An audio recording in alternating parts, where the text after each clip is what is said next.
Hi, and welcome to our last episode of PCHTV. I'm Sam. And I'm Chrissy. Before we dive into the show, we wanted to let you know that the yearbook staff is working hard to finish the yearbook. They include spring sports and graduation into the yearbook, so it'll arrive at school towards the end of the summer. Look for an email in early August for the exact pickup dates and times. Now for our first story. Finals and final projects are dominating our thoughts. Sometimes it's easy to feel overwhelmed and look for a shortcut. Some students are turning to AI for help with homework, but there are big problems with these apps. Daniel and Hayes have the story. In recent months, students around the globe have been using a computer AI program known as ChatGPT. This program has a variety of different functions, but it has been going viral for its ability to assist students with homework. ChatGPT has been widely advancing since its establishment.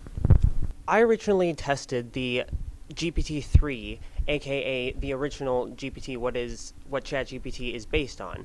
Now, ChatGPT came out, and it is running on GPT 3.5, which means it was fine-tuned for more conversational aspects. It has improved in usability, and I think that was a large part of how it became so popular, because the original GPT-3 was relatively hard to talk to. You could get the same outputs, but the input would have been a lot more sparse and complicated. I see it as a tool. I don't think if you ban a tool, I don't think that stops people from using it. You're just disadvantaged for not using the tool. AI programs may impact our world in a variety of unanticipated ways. It can influence so many different fields. For school, I think the lens of school is going to change very rapidly. It'll change English a lot, and I think that English will less and less will go away from essays in the English department. They're already changing their academic honesty policy to include ChatGPT. Math and science, I don't think will really change all that much. This is Daniel and Hayes reporting for PCHTV. Junior Ayush Negi is playing in the state tennis tournament this week, following his first season on the newly built tennis courts. Zach and Caleb talked to Ayush and other players about the new courts and how it helped them this season. Over the summer, Parkway Central received new tennis courts. Varsity tennis players Sharon Ramidi and Ayush Negi shared their thoughts about the old courts. The old courts had a lot of cracks and the bumps and dead spots, and the nets were lowered because of it, and I used to trip over the bumps a lot. Some nets didn't have the strap holding it down in the middle, but that's not a big deal compared to other schools. I would say our new courts are one of the best, definitely top tier. Next, we asked the players about the effects of the new courts.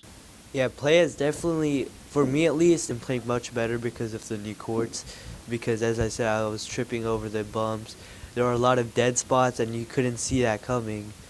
So you couldn't predict where how high the ball would bounce or stuff like that. Yeah, for sure. We can definitely play some quality tennis now, and you don't really have to worry about someone getting maybe an unfair point because it hit a crack or something. Ayush also believes the courts improved safety. On the back of our courts, there were a bunch of trees, and they cut out those trees. So now there's less pine needles on the courts, and the courts are actually getting kind of dangerous. A lot of players were starting to slip. So now that that's gone, we sort of miss the shade, but it's a lot safer playing there now, especially now that there aren't cracks either. So we can play tennis, and we don't have to worry about breaking our ankles. Additionally, the new tennis courts have benefited not only the Colts. The tennis community, prior to the new construction, I don't think we met up that often. And especially after the construction, I've been seeing people take more lessons in the courts. I've been seeing a lot more people use the courts. And after the tennis season, a lot of middle schoolers, people around the people that live close to our school will use the courts and practice in it, which really helps us get together for the team. Definitely more tennis going on now because we now have some of the best courts in the area. So yeah, definitely a lot of people coming and enjoying these new courts. This has been Caleb Williams and Zachary Cohen reporting for PCH TV. Nicole Voss, longtime theater teacher, is retiring this year, and the program she has run is like a well-oiled machine. Sasha takes us behind the scenes of the theater and shows us what the different roles are like. Have you ever wondered what happens behind the curtain of all those plays that you dearly love? Well, today I'm going to walk you through it. I'm going to show you all the places where the magic happens. The main thing that a regular viewer sees during the play are actors, but nothing starting from the set and ending with light and sound could have been done without the tech crew. I am light board operator, so I basically push a big go button to make the lights change cues. And what cues are just these like individual little scenes that we tell the computer to do certain things with the lights at certain times. I can tell the lights how fast to turn on and off. I can tell the lights what colors to be. I can tell certain lights to strobe where they like flash off and on really fast. So just different things like that. Some work done by tech is finished completely off the stage, but those efforts are still a huge part of a successful show. I'm the production stage manager. I haven't been a stage manager since my freshman year, so I've just been helping out with all sorts of tech. I think the best part of theater is doing the shows, and second to that would probably be doing research. I like going into the history of things, especially for historical shows. I help move around stuff on stage. So if you're at a performance and you see the lights go out and then the lights come back up and suddenly there's more chairs or there's a door, it was either me or someone else moving stuff off or on. And sometimes I'll help out with props, makeup, sometimes hair. I'm not very good at hair, but sometimes I'll do it. And of course, there is no performance that passes by without any accidents. After all, theater can be pretty dangerous. My second week on light crew, I dropped a pair of scissors from the catwalk. There was not an accident, but there almost was. Another piece of advice: never bring scissors up on a catwalk. And of course, there's no way of talking about theater without talking about actors. So I am an actor. I've been an actor since 8th grade, and acting it's a lot. You know, you have to go on stage, you have to memorize a big script, but it's a lot of fun because we get to play characters that are kind of weird, a little funky. Sometimes we play serious characters, but acting is something that's I think anybody can do, but you just need the right amount of confidence. Theater also can be pretty challenging, and throughout the production, both actors and crew face lots of complications and annoyances. Probably the things that people do in theater that annoy me the most are when we've told them what props they need to take on or how to put their makeup on, and then 5 minutes later, what props do I need to take on? How do I apply this makeup? How do I do this? It's like, guys, we just told you. Come on, get it together. I think honestly just the time commitment can be pretty annoying. I think I think that just comes with it. I don't think that that's really, it's just something that can be sort of tedious because, you know, during tech week you have to be there like every single day and you have to stay there until kind of late hours of the night. But I think that just comes with an activity that you commit to. The challenge is definitely tech week because it's very stressful and like you also have to do like your schoolwork on top of that. And so you just get stressful, but it's like all worth it in the end because you get to like know that you did this like really cool thing and it's nice. Despite all the challenge, people come back to the theater again and again because at the end, it's always worth it. A bigger role can be very difficult, especially with a lot of schoolwork. But I'd say a smaller role, it's not too bad at all. It's like just dedicating a few hours, a few times a week. But I'd say since I'm playing a pretty big character currently, it has been very difficult, especially with the second semester. But I've been adapting, you know, you learn to adapt to it.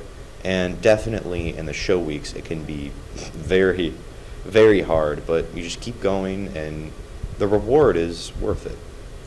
The best part is probably the people. I really enjoy the people that I do it with, and I think if it wasn't for them, I probably wouldn't have been doing it this long. It's just, you know, they're all nice and I love them. And of course, nothing can be done without the director, who always becomes the very heart of the production. Voss is an amazing director. She always designs and creates the most amazing shows, And even though she can be harsh at times, it's definitely the push people need to get their act together, do what they need to do. And without her, I don't know where we'd be. Theater is a very complicated and diverse mechanism which involves all sorts of people. Theater isn't easy. In order to make a good show, every participant needs to put all their energy and talent into it. But no matter how hard the process will be, the show must go on. Sasha Novoselova reporting for PCH News. Entrepreneurial. There's one more after that, I think. Instead of a summer job, some students have the entrepreneurial spirit and find their own path.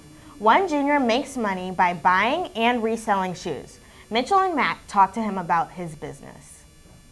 Seiji Winnig is a junior at Parkway Central who just recently transferred from Parkway South this semester. In his free time, he sells sneakers. So I started because I just like shoes. Seiji reflects on one of the challenges of reselling shoes. I'd probably say when the shoes release it like in a store, and then all the stores like open at the same time, so you can only be at one place at one time. So it's like you can't get as many. Seiji has a lot of shoes and shares how he stores all of them. 10 or more. At least, I have at least 10. I just basically like put them in my room on top of each other. Shoes can often be expensive, so Seiji has to find ways to pay for everything. I put it on my debit card, or I like put it on my parents' credit card, and then I pay them back. I can make enough money so I can like buy things I want, and it's like I can buy like shoes that are like more expensive than what I would normally buy. While Seiji may buy more expensive shoes for himself, that is not always the type of shoe he sells.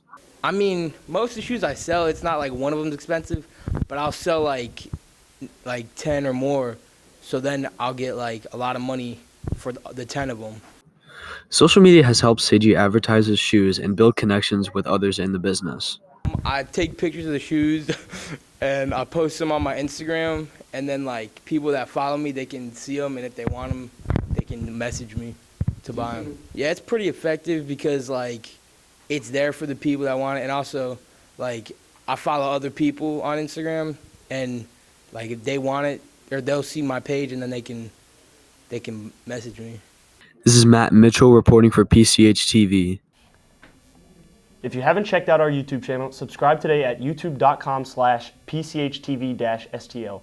We've got videos to keep you entertained all summer. We also have plenty of original student content on our Instagram, PCH Publications, and our newspaper website, PCHcorral.com. That's it for us. Thanks for tuning in all year. We hope you have a great summer. Pony up, Colts!